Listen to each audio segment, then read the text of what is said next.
Well, good afternoon, everyone. I'd like to welcome you to what I believe is going to be a really interesting and rewarding webinar. Our topic this afternoon is volunteering with URISA's GISCorps.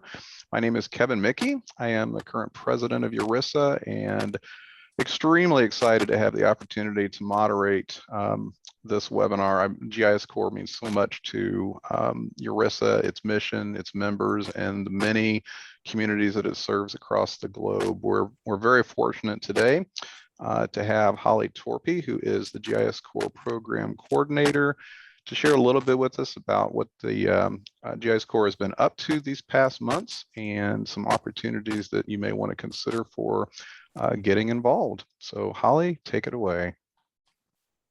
Thanks, Kevin.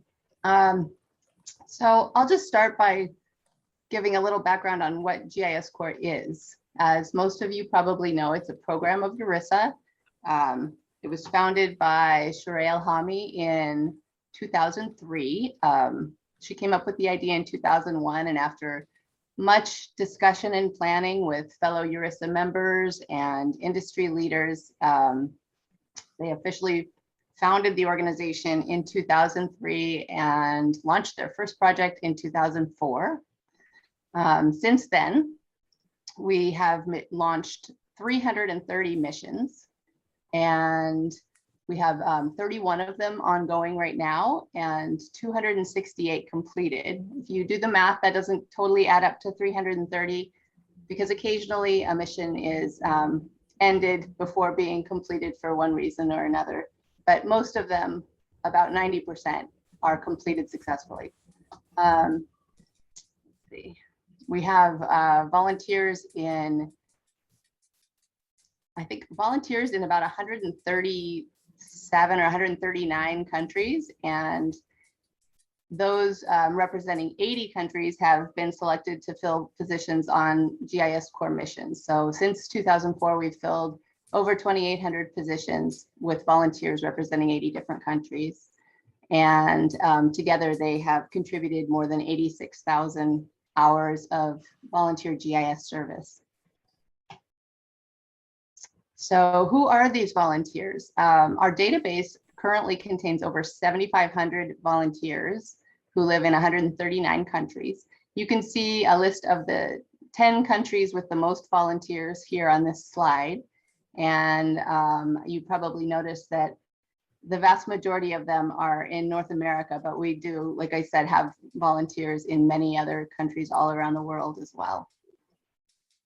And the volunteers who you see pictured on this slide, these are photos that were submitted by them when we profiled them on our website. So if you go to giscorps.org and you click on who we are and then select volunteers, our volunteers, you can see profiles for many of the outstanding volunteers who have contributed their time on GISCorps missions in the past. And sometimes they mostly talk about their experience volunteering and not so much about their background, but I just want to point out that just these 4 volunteers that you see here represent a wide range of skills and experience and GIS backgrounds, and they kind of represent how GISCorps really has an opportunity for anybody who's interested, whether they are self-taught, just getting started with GIS, or just a student just out of school with a GIS degree or a GIS certificate, or a seasoned professional who has a master's degree in GIS or a related field and maybe a management position, or retirees. You name it, we have volunteers who represent all parts of the spectrum of GIS practitioners, and there's something for everybody. We have, we'll go on to the next slide, then the backgrounds that our volunteers represent, you can see these also on that same page on our website, the Our Volunteers page. If you click on those tabs on that dashboard on the website, you can see the different software skills, development skills, and other subject matter expertise and workflow experience represented by all of these volunteers. And you can see that it really varies. And this is a little word cloud that shows the different organizations that GISCorps has supported recently. And because some of our projects are So we have two main types of projects. Our standard projects are where a nonprofit organization comes to us and requests help, maybe, you know, 1 or 2 volunteers to do a short-term GIS project to support that organization. And for those projects, what we do is we send out, we query our volunteer database. Each one of those 7,500 volunteers has a volunteer profile that they maintain. So we query that database to find the volunteers who have the minimum requirements needed for that role. For each request that we get from an organization, we put together a job description, just like if we were hiring somebody to fill a staff position. So we send out that job description to all the volunteers who meet the requirements, and then those who are interested then send us a resume and express their interest, and we go through all of those and we choose the most qualified candidates, and then we go through an interview process and select the best qualified volunteer for each job. We make an effort to select volunteers who, you know, if we have 2 equally qualified volunteers, we might select the one who hasn't already had a GISCorps volunteer opportunity, because we want to give opportunities to as many volunteers as possible. But in some cases, a single volunteer who has truly extraordinary skills will be selected more than once because they really are the best, or sometimes the only qualified volunteer for the job. And then we have another category of projects, which are our large scale crowdsourcing projects. And those are the ones that are a great opportunity for students or early career professionals who are trying to build experience and maybe don't have the resume that it might require to get one of those more selective, competitive GISCorps roles that I was describing before. So these projects are projects where often they're for a nonprofit or sometimes a government agency in times of natural disaster or a humanitarian crisis, a public health crisis, where they might have funding for a GIS staff or to hire consultants, but they don't have time because of this disaster that they're responding to. They need people right now who already are ready to go. And so for those types of projects, we'll often set up applications where they can work together to create data or to QA/QC data or whatever it is that the need is.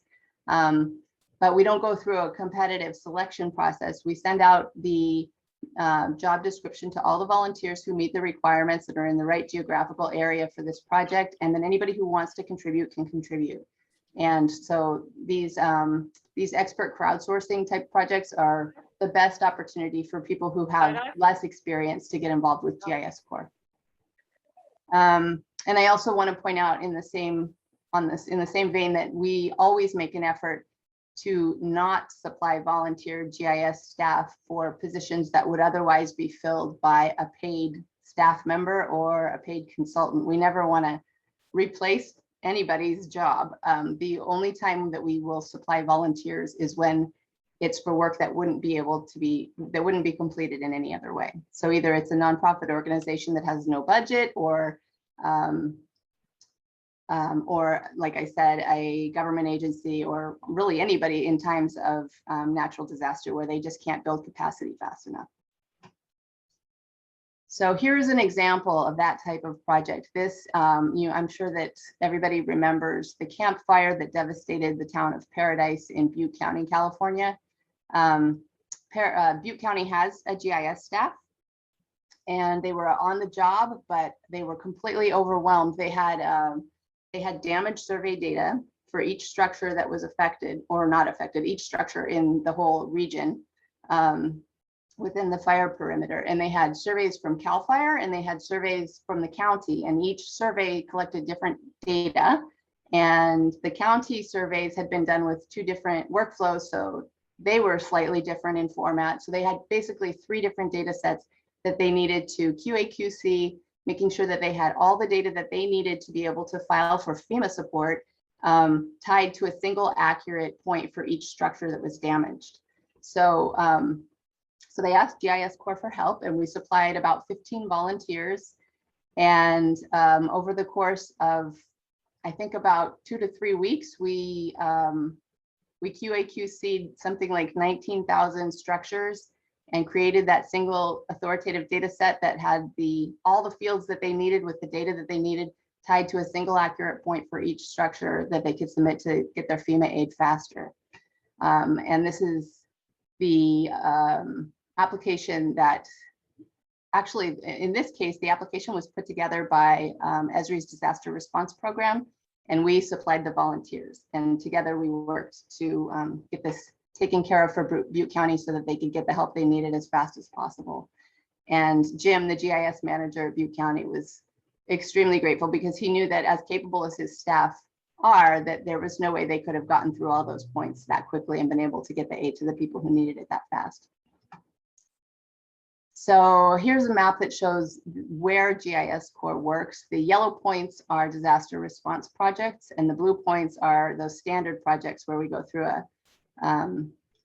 for most of which we go through a competitive selection process. And the size of the symbols represents the number of volunteers who worked on each of these projects. So you can see that we have projects in I think it's about 80 countries around the world. And for the most part, these projects are conducted remotely. Most of our volunteers work from home while they're doing their volunteering. And this pie chart represents all time. So starting in 2004, when we launched our first project. But in reality, the percentage of projects that are on site has been diminishing year over year since then. So I think in 2019, it was about 4%. And last year, for obvious reasons, it was 0. So the vast majority of our projects are conducted remotely.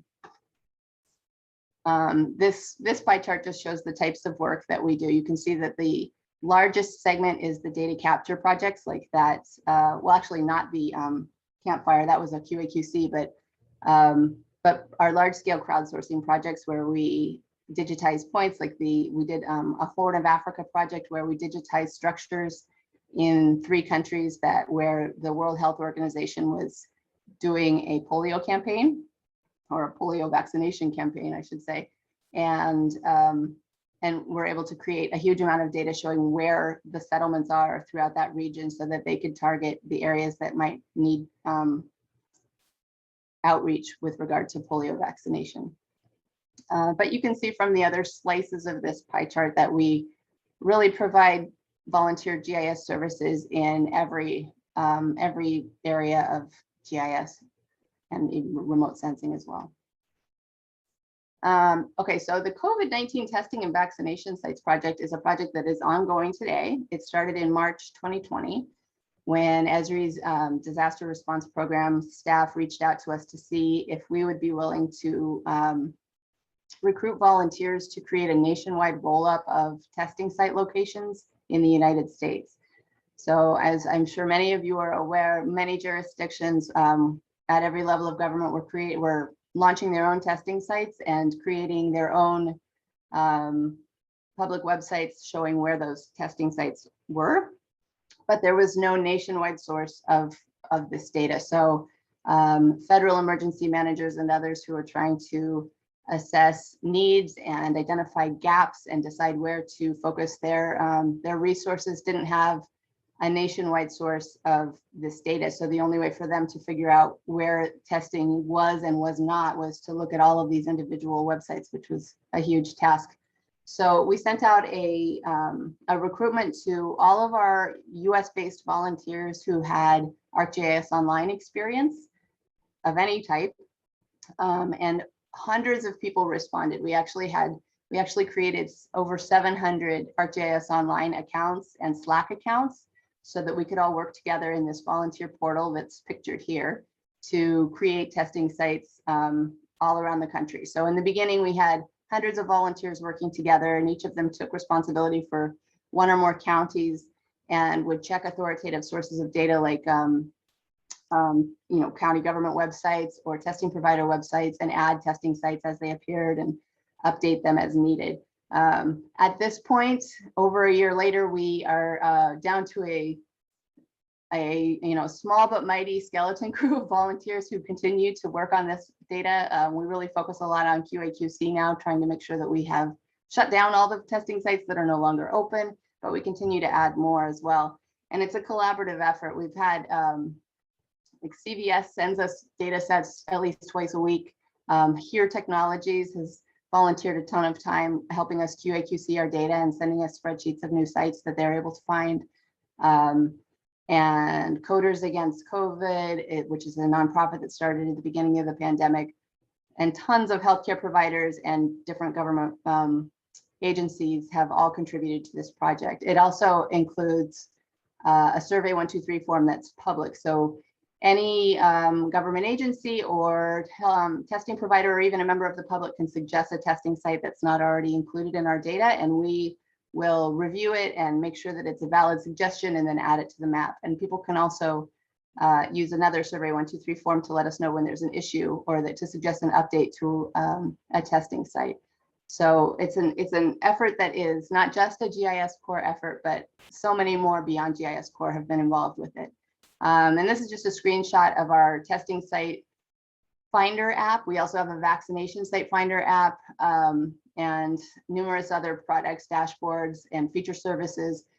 And any government agency or anybody else who wants to embed these apps on their website is welcome to do so. The whole data set is free and open, and anybody's welcome to use it. So like the states of Texas and California both have our feature service embedded in their, or not embedded, but displayed in their testing site finder apps. And so because they're so highly visible with those, we get tons of form submissions every single day from the public, either suggesting new testing sites or letting us know which ones need to be updated. So it's been a great process by which we can support all levels of government and the public. And I think a lot of the volunteers have really appreciated having an outlet for their desire to do something to help during this time, because this is a natural disaster, unlike most others, where every single person is affected in some way. So everybody has an investment in getting through this, and it feels good to have an opportunity to do something to help. I'm sure you see some familiar names in this word cloud. These are volunteers who had worked on the testing site project in the first, I think the first 6 or 8 months is when I made this. So there have been more who have joined us since then, but these are some of the ones that have been most active. Another example of, whoops, I think I clicked too many times. Another example of a project that or a family of projects in this case, where people who don't have as much experience can become involved and really make an important contribution is our Photo Mappers projects, which is an ongoing collaboration with NAPSG Foundation and Cedar Digital Core. We work together during major storms, usually like category 4 and 5 hurricanes or clusters of serious tornadoes, in some cases floods, an earthquake, the one in Puerto Rico at the beginning of last year.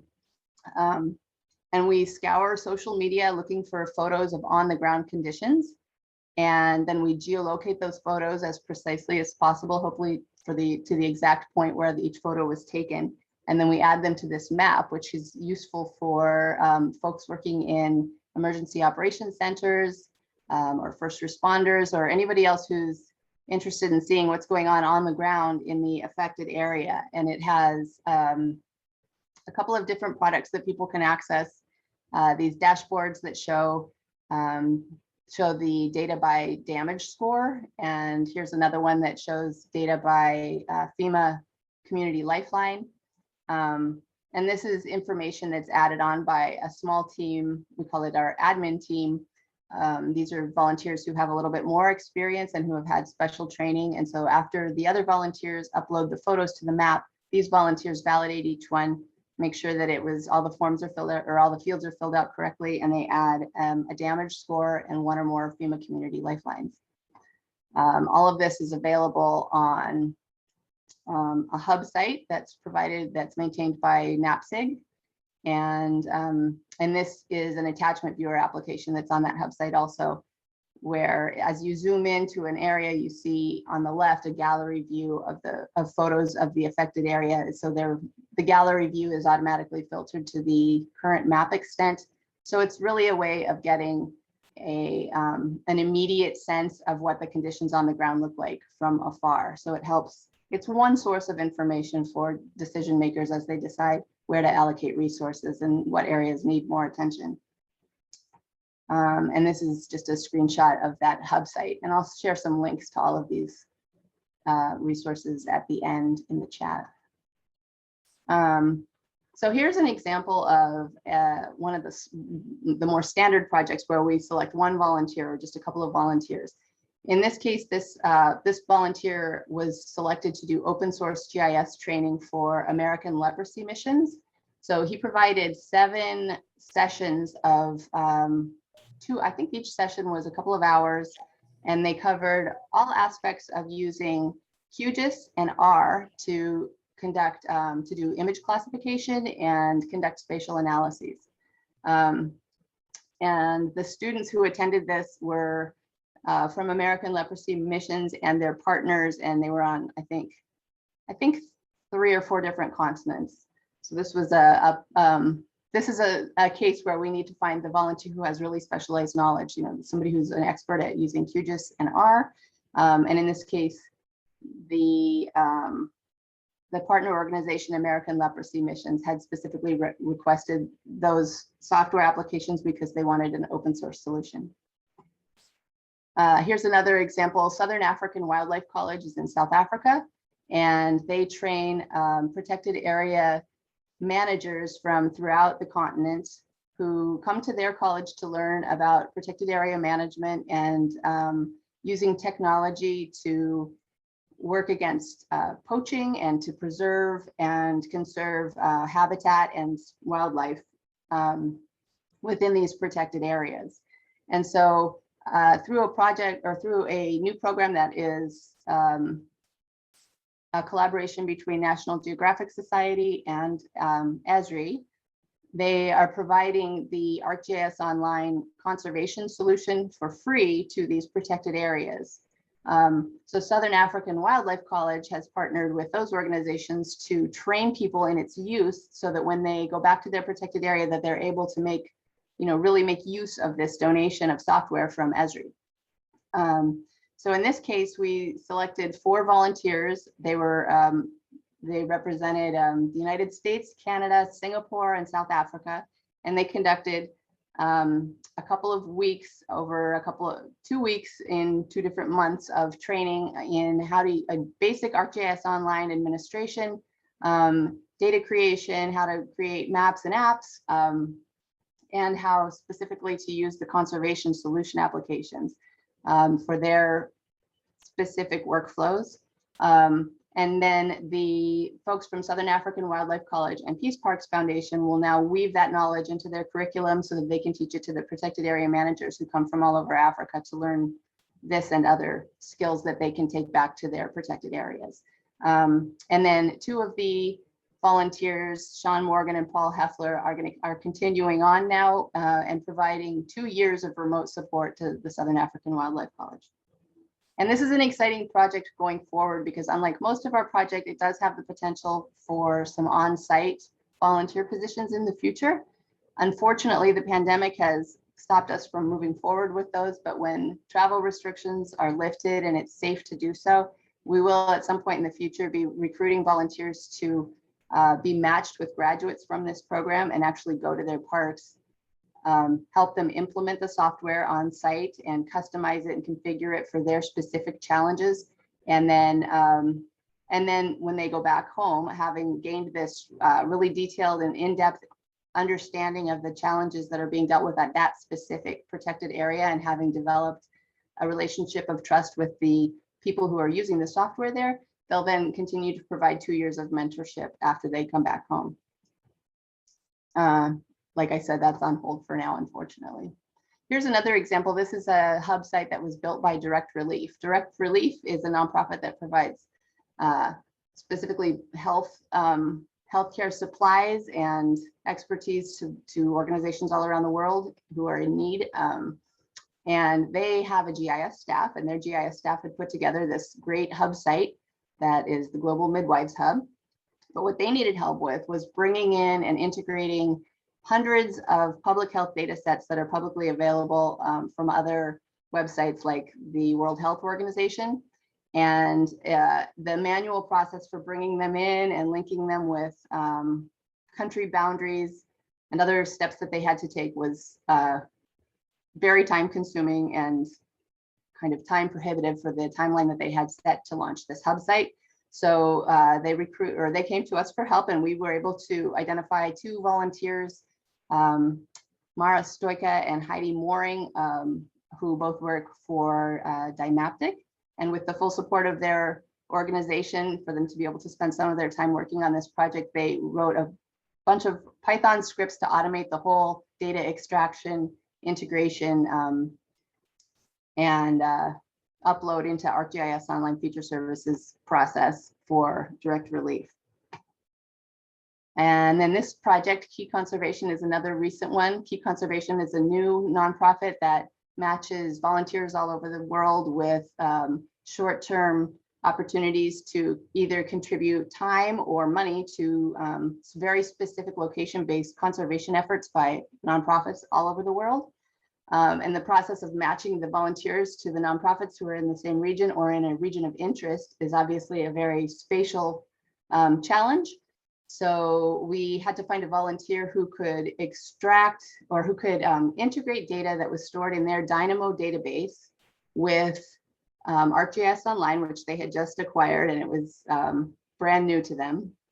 And then be able to integrate that data and some spatial querying capabilities into their mobile app, which was built on a React Native platform. So there we had a very specific set of skills that aren't very common among our volunteer base, but we were able to identify a volunteer who was an expert at all of this and also just an expert at figuring things out, Jeffrey Scarmazzi. And he is an example of one who has been selected for more than one project, because often he is far and away the most qualified volunteer. And our ultimate goal is always to choose the best qualified volunteer for each position. So these are just the words of some of our volunteers. At the end of each project, we ask all of our volunteers and partners to provide feedback. And we hear a lot about what they get out of partnering or volunteering with GISCorps. A lot of volunteers talk about the fact that even though they're often working on a disaster project or something else that is, not a good thing at all, they end up having fun on the project because of the camaraderie that exists in our Slack channel while they're collaborating with other volunteers. And just the nature of the work, it's kind of, we do some gamifying and there's some healthy competition, and it can just be a lot of fun, even though we're working under very serious circumstances. Also, volunteers talk about the fact that our core committee is always there. We have a 9-member core committee. At the moment, it's 8 members, but we can have up to 9 who manage each project. And those core committee members are dedicated to making sure that the volunteer and the partner both have what they need to make sure that each mission is a success. Another example of this is a volunteer who from Belgium who went and volunteered on site at a project in the Central African Republic. And so he's talking about how he was able through GISCorps to use his skills in an area that he never thought would be possible for him to even visit. Not everybody gets that opportunity when they volunteer for GISCorps, but many people talk about how they get to explore subject matter areas that they wouldn't normally get to experience in their GIS day-to-day careers. So they might work in an assessor's office or something like that, but through GISCorps, they're able to work on a conservation project or a disaster response project. So it's a great way to explore other subject areas and get to apply your GIS skills, maybe to an area that just interests you or that you're passionate about. And another thing that people talk about a lot is the networking benefits of working with GISCorps. You meet a lot of other volunteers who are from other parts of the world or of the country, but you also get to meet the people who work within these different nonprofits and government agencies. So it's a really great opportunity to build your professional network. Finally, another benefit of volunteering with GISCorps is the opportunity to earn points toward GISP certification and renewal.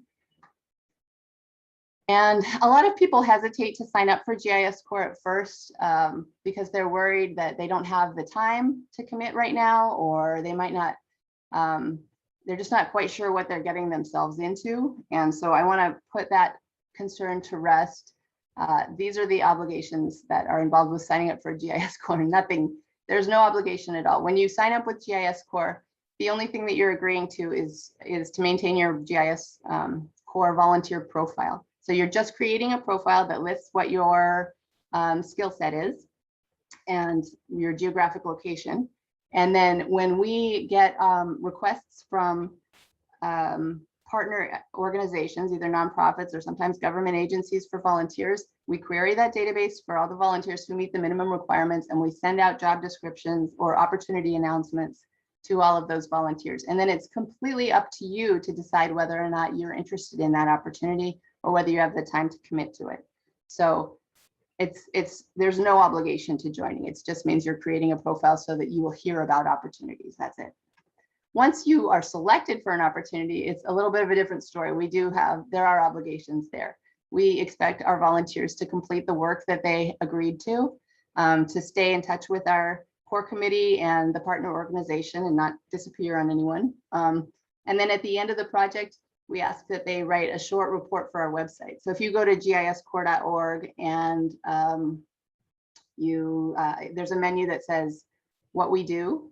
And if you click on that menu and then select completed projects, you'll see examples of these reports. They're usually pretty short. Some of our volunteers enjoy writing them, and so those are longer, but we really only require a paragraph or two describing the work that was done and hopefully some images, and then we share that on social media. And then we also ask that you submit feedback at the end and report how many hours you contributed. And that's it, unless you have questions. I think that's it. I'm gonna share some links in the chat, and I'm happy to answer any questions that anybody has. Holly, this has been terrific. Every time I hear a presentation about GIScorps' work, I'm even more impressed than I had been already, and there's no exception to this one. You guys do amazing work. The volunteers that contribute their time and expertise to these projects just are critically important, and I cannot express my appreciation enough. Are there questions from those in attendance for Holly? I believe some of you may have actually been involved in the GIScorps in different projects. If you'd be interested in sharing your experiences, then by all means, I think we'd like that as well. Hey, Holly, this is Wendy. I have like vivid recollections of 2005 when Hurricane Katrina hit, and that was when, you know, GIScorps was called upon to do like such heroic work. It was amazing, and that's been followed up by so many other wonderful projects. And I know you yourself have been a volunteer on a lot of projects over the years, in addition to being a project manager. What has been your favorite project along the way? I think I've been most invested in the testing sites project, just because I've been kind of at the helm of that one. Mm-hmm. And just kind of, you know, once you really get into one, sometimes you can just become really invested in it and kind of obsessed with it. So that one's my personal baby. So I love that project, but I also really love the photo mappers projects. Those are, I think the first project that I got involved with was the polio mapping projects that I mentioned earlier. And those were great too. I loved working alongside the other volunteers and communicating with them in Slack and really feeling like I was part of doing something to make a difference. And then I really love the disaster response projects in particular. They're kind of all consuming, but usually for a short time. So you can really throw yourself into it for a week or two and then you're done. The testing sites project has not been that way,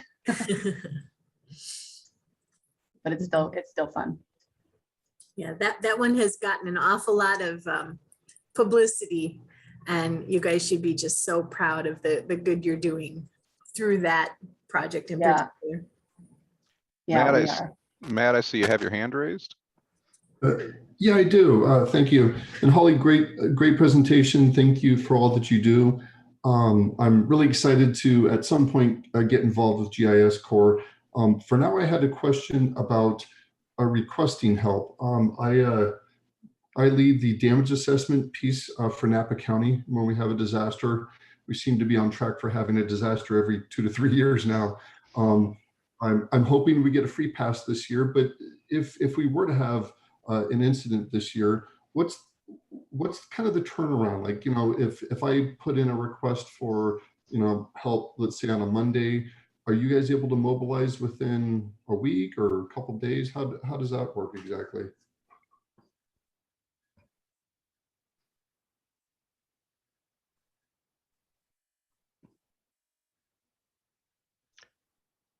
Believe we may have lost Holly. Yeah, she was having internet problems. Alan Iba, by chance, could you take that question? So turnaround time from the beginning of a project or to get somebody deployed? I missed the Yeah. totality. Yeah, so I'm just thinking one area that really helps us out during an incident is in the QA/QC process. Trying to reconcile our own damage assessment with that of CAL FIRE's. And we already have the apps and everything set up, but we don't always have the warm bodies to do the work. I got you. So typically the turnaround time, if you like what you have right there is a very specific project description. So that would get submitted to GISCorps. They would go out into their database and solicit for folks that have the right skill sets to do that quality assurance, and then return, candidates that could be potential and see what kind of volunteer time they have. Can they do 2 hours a week or 4 hours a week, depending on the size of the project that you have. All of that can be done if it's well defined within a couple of weeks. I'd say normally it takes more, maybe 2 to 4 weeks, just because it's making sure that we understand exactly what the job description is and getting the right people lined up. Okay, sure. That sounds good. Thank you very much. Yep. So it can happen pretty quick. Thanks for that question, Matt, and then thanks, Alan, for pitch hitting on that. Are there other questions? Holly's not here, but we do have some representatives like Alan from GISCorps that can answer questions that might come up. All right. I was wondering if Terry Martin, if you could talk a little bit about what NAPSIG is doing with all of the GISCorps expertise. Oh my. It's funny, as I was listening to Holly, I know you all are doing so much, but it never feels that way because we're doing some really involved things together, right? So we have photo mappers, which Holly mentioned already, which is huge, and hopefully everyone's getting a reprieve after last year. I think it was nonstop disaster where everyone just came together and was scouring and posting photos constantly. I don't know if we really got a break last year. So in between that, we also have fire mappers. So we have some really amazing volunteers who are identifying fires that are not showing up on other resources through satellites or anything else. And they are mapping those and adding some actionable information to those, which has been really impressive. I didn't realize how much of a gap that was. I think we've hit about 12 or 13 million views for our Fire Mappers application. So that's pretty impressive. And what they're doing is they are compiling all of the emergency information related to that fire. So if people are interested or concerned about a fire, they know where to go for more emergency information, which is pretty invaluable. We have a new initiative that we're hoping to launch any day now, called our Crisis Communication Catalog. And I know you guys are also doing a lot of stuff with damage assessments with FEMA. It's like never ending. Every time I talk to you all, you're doing more impressive things and you're doing it so well. So it's always exciting to work with you on new projects. And thanks, Terry. Holly, I see you were able to rejoin us, and it looks like you pasted some links into the chat. Yeah. Yeah, sorry about that. I have no idea when I froze or cut out, so I don't know what you heard from what I said, but I really appreciate Terry for jumping in there. Team effort, technical gremlins and all. Since Holly's rejoined us and we do have a really well-versed group on this call, is there any other questions? Anyone else want to offer a comment about their experiences with GISCorps? Wendy, before we wrap up, would you like to say a few things about what's coming up, and then I'll bring this to a close. Sure. Well, for one thing, we've got our GIS Leadership Academy, 3 more in-person programs scheduled for the rest of the year. We'll be in Portland, Oregon with a small class next week, and then hopefully we'll make up for that with a bigger classes and less problems with COVID in November and December in St. Pete and in Minneapolis. We have GIS Pro in Baltimore in October. And one of the things we're going to be doing again, we'll have a big update from GISCorps in one of the general sessions, but we're also hosting a silent auction. Over the years, we've been able to raise a good amount of money to donate to GISCorps. And as you all know, GISCorps is run completely on donations. So if you can give, please do. It's well worth the money. And if you can volunteer, please do that too. We are looking ahead in the coming months to try to do a bigger effort to foundations and, getting the word out to various organizations. Don't know what that is. Yes, trying to get the word out to various organizations to use GISCorps services and the many volunteers. So if you have any desire to be involved with that, please let us know. If you have any expertise in reaching out to foundations, please let Alan Ibaugh or myself know, and we'd love to have your involvement. And I believe that's it. So thank you, Holly. My All righty. pleasure. Yeah, and again, thanks, Holly, and please express our thanks to everyone who supports GISCorps. You guys just do, like I say, amazing work. We all volunteer to make our communities better, and GISCorps is really an exemplary model of what that can look like. So if you're not already involved with GISCorps, please reconsider. It is an amazing group of people that do fantastic work that truly does make a difference. And if you are involved, then thanks for your service, and keep it up. The world needs you. So I appreciate everyone taking the time today to join this webinar. And I know Holly is always interested in people reaching out, so don't hesitate to do that. And hopefully we'll see you all in just a few weeks in Baltimore for GIS Pro. Thanks, everyone. Thanks.